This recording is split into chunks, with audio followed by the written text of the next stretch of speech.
This is Ambition Today. Today we are joined by Allen Saakyan. He's the founder of Simulation, and he's also the producer of the World's Fair USA. These are the entrepreneurs, creators, investors, and builders who ambitiously change to the world. Explore the hardships and heroisms of everyday life while we reveal the key moments to leave behind a lasting legacy. This is Ambition Today with Kevin Siskar. What's up, world? I am Kevin Siskar, and you are listening to Ambition Today. Make sure you subscribe to our website, siskar.co, or in your favorite podcast app so you never miss the latest Ambition Today episodes. You can also now join the show's back channel. We are calling it the A-List, short for Ambition List, which lets you get exclusive clips from our Ambition Today guests, such as the single greatest piece of advice our guests have ever received. Last episode, we talked to Wes Schaefer. He's the CEO of The Sales Whisperer, and he helps founders with professional sales training and inbound marketing. But today, I'm really excited. We're joined by Allen Saakyan. He's the founder of Simulation, which is helping people better understand who we truly are as a civilization and where we're going. And he's also the producer of the World's Fair USA, a two-day festival with mind-blowing technology, futuristic talks, interactive art, live music, and food, bringing the World's Fair back to America. Allen, welcome to the show. Really excited to have you be here. Awesome, Kevin. That was such a great intro. Thank you very much. No problem. Where are you today? Where are you calling in from? Coming in from San Francisco. That's awesome. Well, I'm really excited. This is going to be a little bit of a different episode. We're going to do a little bit of a crossover between my show, Ambition Today, and your show, Simulation. And I'm really excited to get into, your own story, but also get, really deep into the future and how society and civilization are building it, which is great. Exactly. That is a huge theme of our show, is to bring on all these different scientists, entrepreneurs, educators, game changers, and talk to them about the future that they're building, and also about the way that civilization could be designed to make it a much more fruitful, prosperous place for everyone moving down the line. And I know that you have a lot of these game changers on Ambition Today, which is really exciting. And it's going to be good to be able to go back and forth between Simulation and Ambition Today. Awesome. So if you're listening out there, keep it open-minded as we change up the format a little bit. Some of this recording will be live. We're going to be live streaming this as well. So, Allen, let's take a step back and let's get into it. Yeah, let's do it. I want to ask first, you've been hustling it now for 3.5 years with entrepreneurs, helping them across the world now get their ideas to fruition, impacting people. You've also been doing Ambition Today now, helping get people's voices out there that are impacting the world. So what have been some of your favorite takeaways from doing this work? Yeah, for sure. And thank you for the intro, Allen. So we actually just last night, we graduated our winter cohort, 14 amazing companies. And I've actually now helped start over 100 companies here in New York, which is pretty amazing to think in a short time. But, some of my favorite lessons. Well, there's some of my favorite lessons from the class, from the accelerator, and there's some of my favorite lessons from the podcast. I would like to highlight that, last night, one of the things we talked a lot about, and I think this is sort of a trend in 2018 with improving diversity, we've been making efforts at Founder Institute for almost 2 to 3 years now, if not longer. And we do these through these things called fellowships. We have one for space, we have one for veterans, we have one for girls in tech. We have a partnership with Girls in Tech to help change those ratios, right? And right now the average ratio of female CEOs in Silicon Valley is 17%. And I'm excited because last night we graduated a 67% female cohort of Founder Institute, which is amazing. I felt so. I think the lesson there, right, is like you asked about lessons that I've learned. Maybe they're not direct lessons from someone telling us something, but things we've learned from our experience is this stuff works, right? And it takes time, right? Does it take time. But if you play the long game, right, it's just so much more rewarding and you can make such a bigger impact, right? Than if you were concerned about, the next paycheck or trying to figure something out within a month. Like you kind of need to take the time early on to find your North Star, and keep walking towards it, week after week, month after month, year after year to get where you really want to go. So that's one.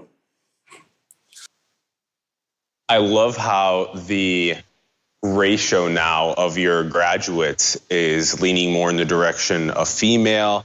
It's interesting. New York is a very diverse place, so is SF. So to see people of a diverse thought and diverse places around the world be founders of companies and having them bring these philosophies from around the world baked into their companies and teaching people here out west what they've been learning. People out here in the West teach them what they've been learning. And then also just this hustle. You're right that so it's about figuring out that thing that is your North Star, whatever that is, and hopefully it brings some value to the world. But even though a lot of us through entrepreneurship start very poor and we hustle very hard through that being poor, and then only after a couple of years really does it pay off, and we have to get through those couple of years for it to actually pay off. So yeah, I'm glad you highlight that. Those are good points. Yeah, and the other thing I would highlight too, and I'm going to give a shout out to Simulation. I believe you had Adeo Resi started Founder Institute. You had him, I think, on the first episode of Simulation, which for those of you who want to know more about the cosmic psychology of entrepreneurs, and great episode, really good episode. You guys really got into some stuff on there. But I had Adeo on Ambition today, and through talking with him, he always says this thing. He always says the only time a company dies is when the founder quits. And for a while I was like, all right, fun cliche, sounds good. But now that I'm into this a ways, it's so true, right? The only time a company fails is when the founder says, I am no longer going to push the ball up the hill anymore, right? Maybe it's because you got another job offer, there's an opportunity cost. Maybe it's because you ran out of money. Maybe it's because you had a kid, life happened, right? But a lot of founders just push through these milestones, month after quarter after year, right? And the ones that just don't give up, I've seen founders burn it down to zero from 400 employees and then rebuild and build multi-million, $100 million companies again, right? And so you just can't give up. You just got to keep going and pushing forward if you truly believe that it's possible and it can make the world a better place. Man, thinking about the visual of someone pushing a boulder up the mountain, and then when they are hitting it's interesting because I'm starting to paint out this analogy more, but as you push up, there are these plateaus, and the plateaus, it kind of gets a little easier. Maybe you get in some flow, there's a plateau, it's easier to push the boulder, and then you go on another up again. And right now we're fundraising for our Patreon at our studio to try and become sustainable, and we're on this up, right? There's so many of these forces around us that are going you need to pay, you need to pay, you need to pay. And it's like, why am I doing this again? It would just be so much easier to just not have to worry about this and just, you know, do whatever else. And so that's these forces that are trying to push you down. And if you once you drop this boulder and you run away from this idea, like Adeo said, that is the moment that the boulder just rolls down and then it's done. So if you're fully able to dedicate yourself through the hardships of these really tough inclines, but also these plateaus where you can celebrate a little more when you've achieved some of your milestones, and then you keep going and keep hustling, entrepreneurship is the best thing you'll ever do. Yeah, and I think I actually really let's just keep going with this analogy because it's awesome. We can even make the boulder a snowball, right? So it gets bigger the higher you push it, right? Which is a whole other thing to think about. But I'd say another milestone that founders need to be thinking about, and it's underrated, is going full-time on your business, right? I had someone the other day who was single and in their 20s being like, I don't understand why everyone just doesn't go full-time on their full-time on their business. I was like, well, some people have kids, some people have jobs and health insurance. And this is not an easy leap to make where you've quit something that's a sure thing. You have a house, you have a mortgage payment, right? And to just bet all the chips on upcoming revenue, right? And so, to your boulder analogy, right? Not being full-time on your business is leaving that boulder every day for 8 hours, watching it roll back, and then sort of like coming back in the evenings and like pushing it back up, right? And so, another lesson from the show, I would say, you getting to being full-time on your business, regardless of revenues, regardless of, it's more about your own personal runway and what allows you to do that, focus with that much time, is a huge milestone that founders need to be thinking about. I'm really happy we're continuing on this analogy. I like how you described how as with the boulder gets pushed up the hill, once you gain, like it starts like a little pebble or like a grain of sand, really a marble-sized idea, and then you gain like maybe attraction from like a dozen people around you that are interested in it, and then it becomes a little bit bigger and more people are talking about it now. And then once you're actually selling this product, you've built it, there's more people being impacted by it, the boulder keeps getting larger and larger in size. And then if you add things like you said, family, or if you add a needing to leave to go do something for like health purposes, or whatever these different variables are that pull people away from their focus on their business. Usually we use the example of nurturing a child. You stop nurturing the child's going to experience some sort of nutrition defect at that moment, and so in that period of time. So with the boulder, it might be like you said, it starts rolling back a bit. If you can find a successful platform to leave the boulder on one of the plateaus maybe, or put a platform in there, maybe somebody with a good skill set then that can hold it in place before you come back, that would be ideal. I wanted to ask you about your the last couple of years as you've been identifying entrepreneurs that are doing ideas that are changing the world, that are also with Outbound Ventures, the companies that you guys are looking at, with the NYC Innovation Collective, these companies that are trying to change the world. How do you identify companies that have really strong, and founders that have really strong values and first principles?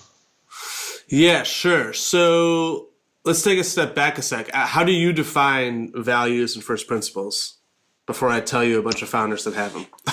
Yeah. So for example, like one of our values that we identify people with is like their passion to want to change the world, their passion to want to make the world a better place. And so that's obviously a subjective thing, but at the same time, when you look at our world, if it's something like wanting to progress the sustainability of the planet, or wanting to do things like help in people with Alzheimer's, or help people that are underprivileged and underprivileged areas, or help with creating a more sustainable future in terms of energy or food production. And so the more that I identify myself with those values, and I see people building those industries, the more I associate myself with them, rather than maybe somebody that's making a game that is just meant like Candy Crush or something. So yeah. So it's tricky, right? And I'm gonna, for everyone that's out there, should definitely go check out the episode with Allen and Adeo, because you guys talked a lot about waking people up, right? And where we help founders, where I typically help founders, is I will help someone as early as I have an idea. I have 3 ideas. I don't know what to do with them. And someone who's as far along as, I have $100,000 in revenue, right? And so everyone's sort of in that early stage, figuring out these things and then formalizing them, right? But I would say at the earliest stage, right? Like you and Adeo made this analogy where like a lot of people need to be awoken to really realize their potential and not just go watch Netflix or go about their day and, waste time in traffic commuting and all this stuff, right? And so, but you made the point that people can be like the grizzly bear when they do wake up, but they don't wake up fighting, right? They wake up and slowly come out of hibernation, and like they're tired and they're groggy, and then slowly over time, over actually months to like a year, people change and become almost this new person. They reprogram themselves to be an entrepreneur, right? But I would say during that process, you don't know what you don't know, right? And which means you think you should maybe be paying attention to some things, but in reality, your mentors and everyone that's already gone through this journey is telling you you need to be paying attention over here, right? And I would say, to your point about values and passion, that is one of them that you just have to pay attention to. And I can tell you from working with hundreds of founders that they don't want to, right? They're like, how do I get investors? How do I get revenue? I need a technical co-founder. I got to get this built, right? And it's like, that's cool, but literally just take 5 days, right? Take a step back, figure out, like, is this really what you want to be doing? Is this really aligned with like your passion, right? With your life experience, what you care about? Because, and if it does, amazing, right? You need to go do that, right? But if it doesn't, this is the analogy, right? Passion is equivalent to the amount of gas in your tank. And so if you don't take the 5 days to step back to make sure you have the passion, I promise you, you will die. Your company will die somewhere around 9 months to 5 years, right? At some point in there, you're going to run out of gas. You're going to be like, screw it. I'm not doing this anymore, right? And you're going to give up and you're going to quit. And that's why the company's going to fail and the boulder's going to fall back down, right? Back down the hill. So passion is so important. Now, all those other things, those business things, all then get layered on top of that. And they're equally as important.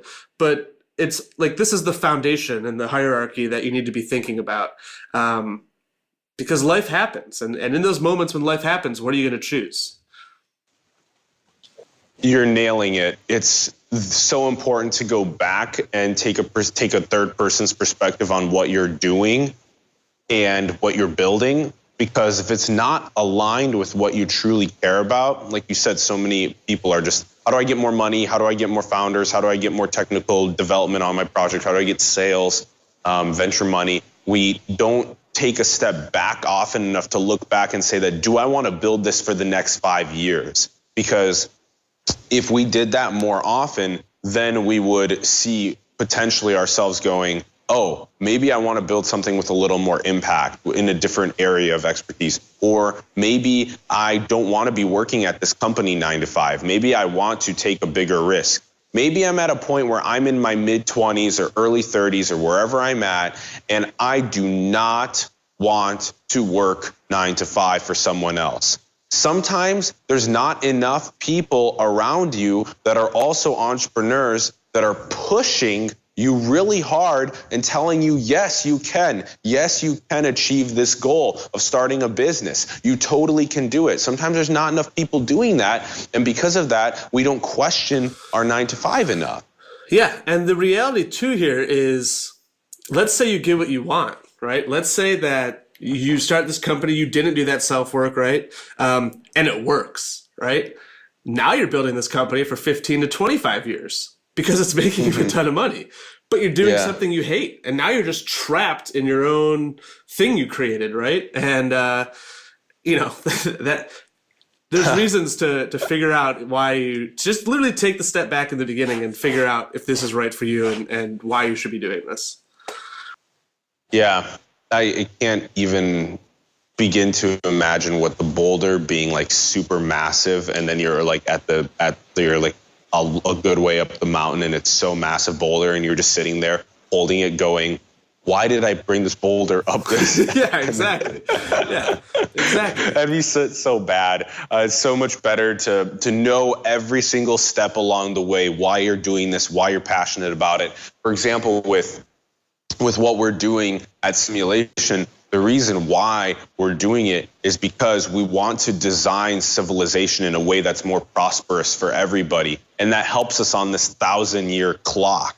So that way we actually figure out how to survive, how to sustainably build, and especially how to self-actualize children in the world. Right now, we have so many of these exponential technologies running forth into our world, and we're very much so leaving behind the conversation that parents need to be having with their kids about AI and automation and biotechnology and all these different ways that our society's tremendously being impacted.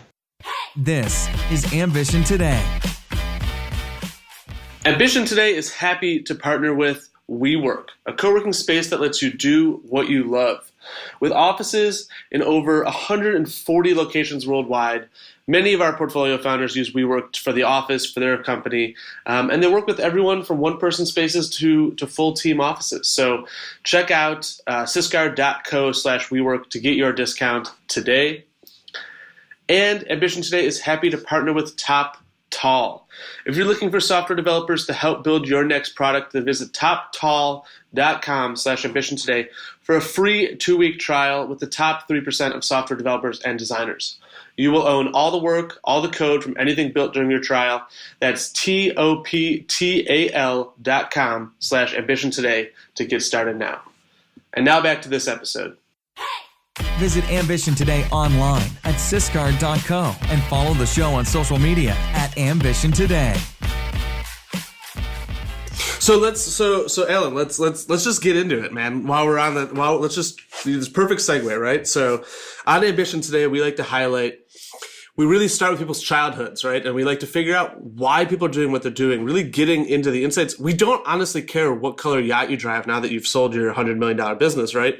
We want to know how you got there, because those are the lessons that other founders care about, right? So I want to take a step back here. I want to get into the future a little bit, but let's go back. Let's take it back to you for a sec, right? Give me just one lesson or something from growing up, right, that really had an impact on you. Like, why do you care about the future, right? Like, what was it? Star Trek? Like, was it an uncle who was super entrepreneurial? Tell us your story a little bit. What had an impact on you? Good question. Good question, Kevin. So I think a big one for influencing me towards entrepreneurship was knowing that there's this path that everybody takes, and I really like to go on the other path. And that's probably the main point. And analyzing society to the point where I almost became like very aware that almost all of my peers were going down this path. And I was like, wow, do we even know what alternative paths exist? Who has taught us about the other paths? The school system sure doesn't teach us about the other paths. Do our parents teach us about the other paths? Do our communities, do our mentors, do we even have mentors when we're 18 years old telling us where we can go, what we can do? So that's what really drew me to the other path. I wanted to be different. I wanted to be unusual. I wanted to be a very idiosyncratic figure that drew other people to the other path. I wanted to go forth on this path and then tell other people that were on the other path, like, hey, check out this other path. Look at what you can do if you just say to yourself, I can do something different. And that's probably the biggest driver for me, to get into entrepreneurship. And if you go back to what we were saying earlier about founders, right, and to what you just said, everyone on that other path, you don't know what you don't know, right? And so the moment you had this like awakening, you were like awoke to Deo's point, right? Where you're like, oh, maybe I can still go down that path, but what else is there, right? And you started to look around, and I think one of the most underrated things in the world is mentors, right? Everybody should have a mentor. And I don't think enough people do. I think a lot of people have people they get advice from or things on the internet they read, right? But like, you got to really find people in the world that you like, that you maybe want to sort of emulate, and figure out how to get their guidance and their mentorship. I think that's super important to achieving your goals long term. Wow. The mentor aspect of growing up is so crucial. And this actually has some literature. I'll talk on the literature quick before I get into my example, which is that there were, I forgot exactly when the studies were done, but the idea was that if you have there are a couple variables. I learned about the studies 3 years ago. There are a couple of variables that go into a child or graduating from high school and then choosing to leave their high school to go to a prestigious university that they got accepted into. And a couple of the variables that influence them are things like, did somebody in your high school beforehand go to that university? So has somebody already made that? Has somebody done that? Have they paved that path before? The second one is, do you have a counselor or a teacher or a member of your community or a parent that is actively saying you can do it? That you can make this decision, you can make this leap of faith, you can actually get there. Totally. The idea of mentorship is a crucial part of the influence of getting somebody from a young age to be knowing that they can bring their value and impact to the world without feeling like they have to go down the other path or be squashed along the way. And so, for example, with me, I remember when I was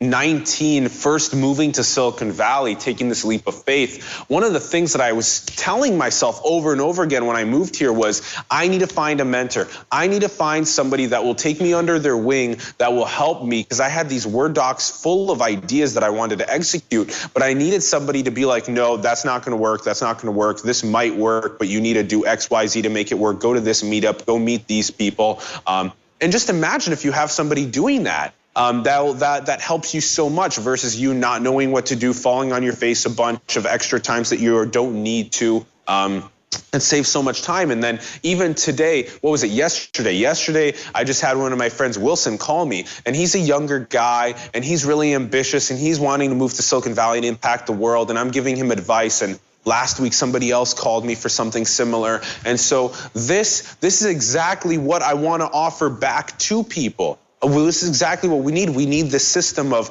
25-year-olds helping 20-year-olds, 20-year-olds helping 15-year-olds, this whole near peer experience. And I have so many 30 and 35 and 40-year-olds that I talk to all the time about how to help maximize what I'm doing.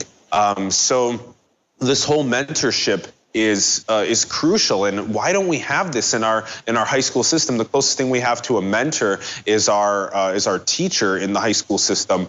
But what would it be like if we actually made a day in high school when you had maybe a C-level exec from a company in the area, maybe a healthcare company or food tech company or like a blockchain and crypto company come into the high school, and what if they were to talk for 15 minutes and maybe answer questions from the high schoolers about what they're building and how the young kids can get involved. Maybe they can have a day of when the high schoolers go to that company and immerse themselves in what they're actually doing, and they provide the lunch for them and everything, something like that. We don't do this enough. We don't pair mentors with students enough. So yeah, you nailed it there. Yeah, for sure. And you said the word teacher. Shout out to all the teachers, because yesterday was National Teacher Appreciation Day, and I'm married to a teacher, so shout out to all the teachers. But yes, we also need mentors, right? Because so many of these teachers are already overwhelmed. They have classrooms of like 30 to 40 kids, and like studies show you're supposed to have like 20 to 25 tops, right? And yeah, it's such a good point. But Allen, I wanted to ask you another question. I know your audience is probably very familiar with the World's Fair. But my audience, I think it's amazing. One of my favorite things about you is you're all about the future, but the future at like a very amazing, almost science fiction level, but right where that science fiction point like touches reality, right? And so I went to the World's Fair. You had it in Brooklyn this last year, and it was some amazing exhibitions there. But for my audience that maybe doesn't know, can you give a quick recap of what the World's Fair is and what it's doing today? And I would love to hear where it's going. Yeah, definitely. So we did the World's Fair for the last 2.5 years in New York and San Francisco, back and forth. And so it's a 2-day future festival featuring some of the greatest technology that you can put your hands on, like AR, VR, drones, electric skateboards, 3D printers. Then we also have a speaker stage going on both days, filled with talks about vertical farming or neuroscience or AI or robotics, all these different talks as well. And so we're currently trying to figure out what's going on with our finances because we haven't been able to turn profitability on the fairs, and we really want to make it happen. And this is so crucial. Like, if you want to throw these massive, big festivals that get people inspired to the future, it's so important to figure out how to make them sustainable. And that's a huge part of entrepreneurship, is either you fundraise, you get sponsors, you get ticket sales, you sell VIP tickets. There's so many aspects of this in order to help make it happen. And we're figuring that out. We're thinking about doing some smaller, like maybe half-day or one-day events focused on topics like AI and robotics in one event, and maybe AI in healthcare, AI in fintech, that kind of stuff. So we're figuring it out right now. But the goal in mind is totally still to get to a 6-month, 100 million person festival. As in, we want to rebirth the idea of getting a big plot of land somewhere in Houston and then having companies come there for 6 straight months to exhibit and speak, and have people flying from around the world over that 6-month period to experience all these different aspects of the future. So that is totally still on the radar of something as such a cool event that we could throw and inspire people with. Yeah, that would be amazing. Living in New York, we still have all the remnants of the mid-1900s World's Fair, right? In Flushing Meadows Park, we have the giant Earth, the sphere, the Unisphere, the towers from Men in Black that everyone seems to know. That'd be amazing. Best of luck. Yeah. Kevin, how about I ask you one of our simulation questions, which is, cool. We have a growing push right now for both globalization and for technology to be exacerbating wealth inequality. It's occurring on multiple fronts. What do you think's going on? How do we build a globalized world together? How do you balance like nationalism versus collectivism across the planet? And then also, how do you figure out what we're going to do about wealth inequality? Well, all right. I want to separate that out there because I feel like there was a few things in there, right? So, globalization is definitely happening, and I think it's happening much faster than anyone realized. You look at what's happening with Cambridge Analytica and Facebook and Russia, and the way that things can be influenced across borders just by using the internet. It's amazing, and I think that's actually only going to get faster. I know blockchain is a bit of a buzzword that a lot of people are sick of, but it's coming, right? So many talented people have switched from, writing mobile apps to building out the blockchain infrastructure, and decentralizing the internet. So these Cambridge Analytica, Facebook trust issues can't happen again.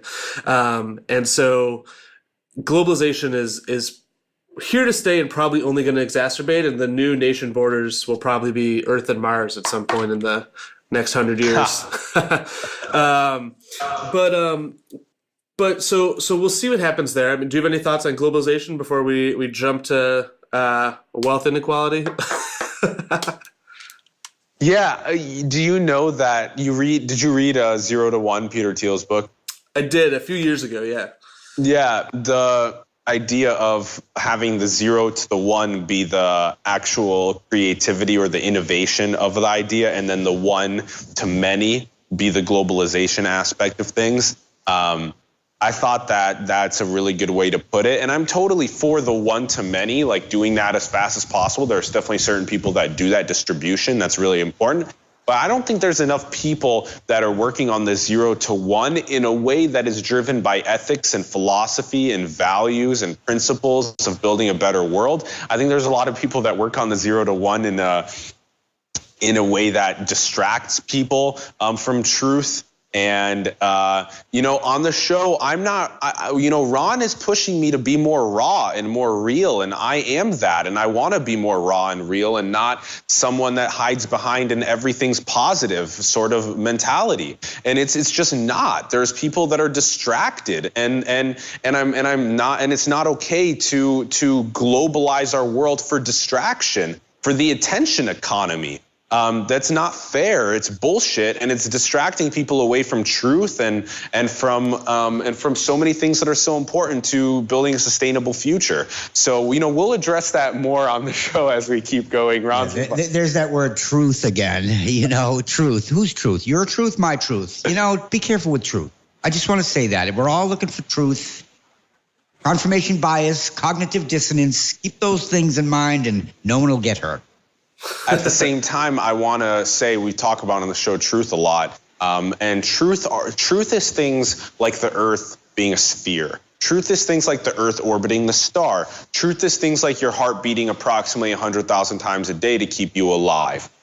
Truth is things like the evolution of the cosmos. These are true things. True things like you think, therefore you are. These are true things that we can agree on, and I think are important to have a fundamental objective truth. Because if we keep this postmodernist sort of mentality about everyone has a subjective reality, who's truth, true this, true that, we're actually not going to get to a fundamental objective layer of truth that we can build our civilization on. So we need to get to that fundamental layer of objective truth. Kevin, what do you think about that before we get...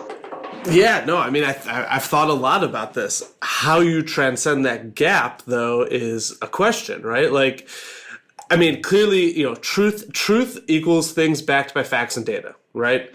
We know that. But people believe in different facts and data, right? And so there's certain things people agree on more, like cancer, and there's other things like climate change that people are all over the place on, right? So how do you sort of bring everyone to the middle and a common core understanding? If you asked me a year ago, I would have said the answer was clearly and articulately show the data. But we know from building businesses, and we know from what happened with Facebook and Cambridge Analytica that that's not the case. That's only half of it, right? Half of it is hidden understanding. The other half of it, maybe even 75% of it, is marketing and getting the word out there, right? Because there's only 24 hours in the day, and no one is competing. Coke is no longer competing with Pepsi. Everybody is competing for our time, right? And our attention, right? And so, how do you, there's no revenue model talking about things being sustainability. How do you build sustainability into getting the word out there, right? About gun violence or humanitarian crises overseas, right? Or cyber governance with AI, artificial intelligence, right? Like, how do you build these sustainable models to get that out there? And I think for the most part, that's nonprofits. We're starting to see B Corps. We're starting to see better ways of doing this. But there is some huge problems to be solved, man. Like, there's so much. I would love to see overpopulation is not something people like to talk about, but that's happening. There's 7 billion people on the planet, and there's enough food, right? So how do we sustain that, right? And maybe the answer lies in, by us going to Mars, we figure out new farming methods that unlock the potential to feed a population that size, right? But there needs to be more people working in science, in my opinion, and getting the word out there and solving these things in a responsible, ethical way. Yeah, and this is perfect segue into the next question. So, give me an idea about what we should do on the wealth inequality side of things. Well, I mean, I don't know that I have the answer, right? But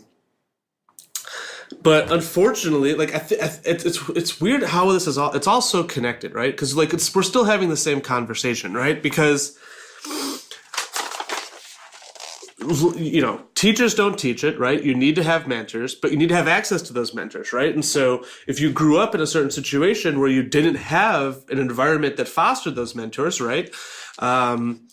Then you don't learn those lessons, and then you stay in the same situation, right? And so, whereas if you grow up in an environment, in country clubs, right, where you're surrounded by rich people, and that's all anyone's talking about is like during lunch, people are talking about ways to make $100,000 on real estate in the next 2 months, right? And so you pick that up, and then you figure out how to do that yourself, right? And so it's all about the environment, and the good news is that the internet breaks that a little bit, right?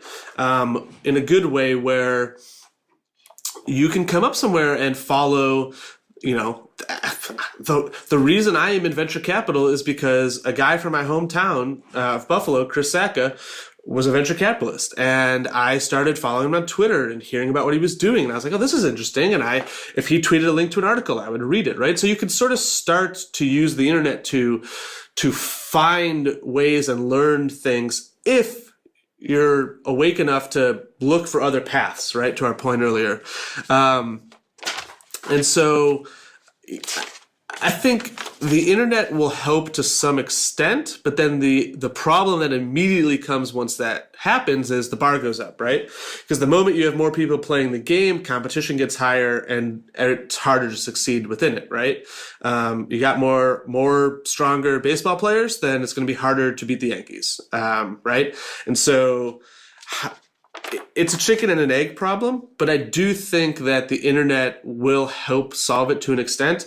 And I think as blockchain is basically a decentralized version of the internet, right? So we're basically, again, it takes these like pockets of information and then just breaks them up even more and puts them around the world on separate servers and democratizes access to them, right? You don't have to pay to necessarily have a subscription to the New York Times to get that information. You can, get it through a mine token or whatever, right? So I think the internet will help solve it. It will also simultaneously raise the bar.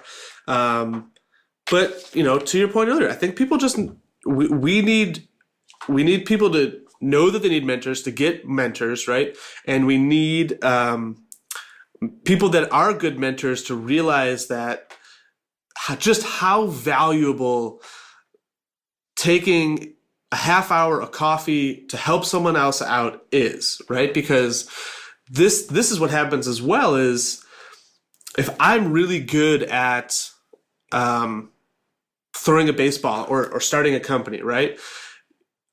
Maybe that comes naturally to me, right? And so, but I feel like I still have so much to learn. I'm not that great, right? And people don't always appreciate how naturally good they are at things. And then therefore just how much value they could be giving someone else who is a little bit further behind, right? And so having that self-awareness to know that you can give back, to try to give back, to set time aside to give back will help.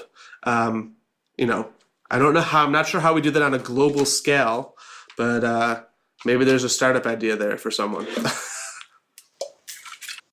Yeah, I like how you looped it back to what we were talking about earlier, the importance of mentorship, the importance of uplifting people in underprivileged communities, and getting, like you said, a mentor in that underprivileged community is going to help so much. Access to technology like computers in that underprivileged area is going to help so much with the exacerbation of wealth inequality. Maybe they can even leapfrog up and catch up faster so we can fill that gap.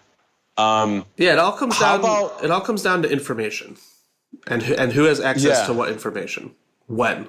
Information access, the information highway. We just talked to Mel King and Susan Klimczak at the South End Tech Center in Boston, and they were totally all about that.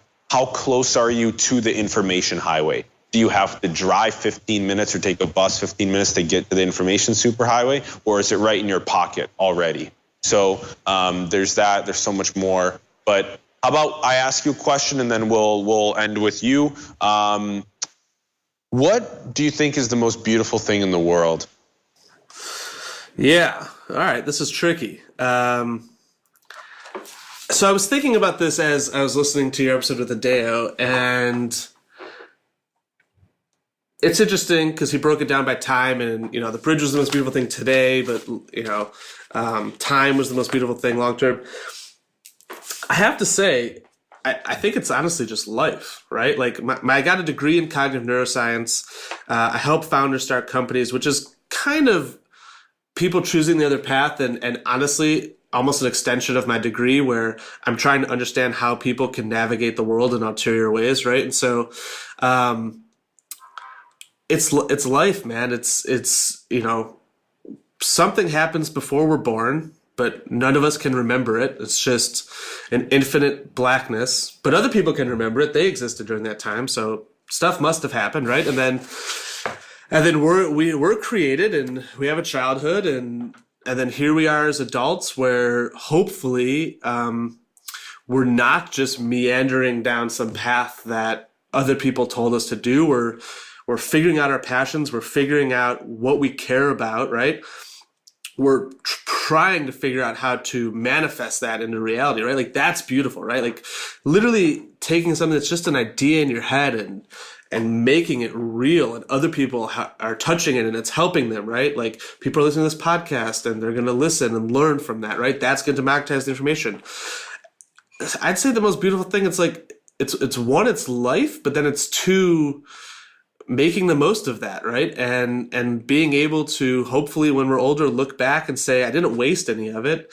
If I did waste some of it, I had a good time. I spent it with friends. I spent it with friends and, family. And, but I don't think that's time wasted either, right? So yeah, that's a super high level, super generic question. But I think all this just around us is life. And I actually want to touch on something to your point. I was reading on your website, 100 billion people have lived and died before us, and this was actually on your personal website, and you said, we are just 7.5% of all the people that have ever existed. The other 92 billion built the homes, the schools, the hospitals, the water mains, the gas lines, the economies that we now have that give us food, water, right? And so it's really just this beautiful tapestry, and what are we going to contribute to that tapestry? Yes, that's beautiful in my mind. I love that. I love how you answered that. I love the analogy you made. It's the tapestry. It's the social fabric that's been made by this life. Life is the most beautiful thing, and what we made together to get to here, and then how are we going to contribute as we've been born into it? Yeah, loving it. Awesome. Well, Allen, I want to thank you for coming on my show and having me on your show. And I'll do a quick shameless plug for anyone listening on Simulation. If you want to check out Ambition Today, we are anywhere podcasts are found. We've had some great guests on, some of the same guests, if anyone wants to get an ulterior story. And likewise, if you're listening on Ambition Today, be sure to check out Simulation. Allen has put together an amazing daily show here. Thanks for doing this. I'm excited. We'll have to do it again in the near future. Yeah, Kevin, this was an absolute blast. Thanks, everyone, for tuning in. Definitely go check out Ambition Today with Kevin Siskar. Go check out some of the work that the Founder Institute does and get inspired and potentially get started with your business. Find those mentors around you that can help push you. Find those alternative paths and walk down them and inspire other people to do the same. Think about what your values are, what your principles are, build on that into the future. Thanks for tuning in. Like, comment, subscribe. We'd love for you to join the family. Join us on Patreon. Check out Ambition Today. Much love, everyone. Thank you, Kevin, for tuning in from New York. We appreciate you so much. Thanks, Ron Vargas, our producing partner. Peace, everyone. Take care. Stay curious, everyone. Thanks for listening to Ambition Today. Be sure to visit siskar.co to get all the information from this episode and more great content. Until next time, stay curious, everyone.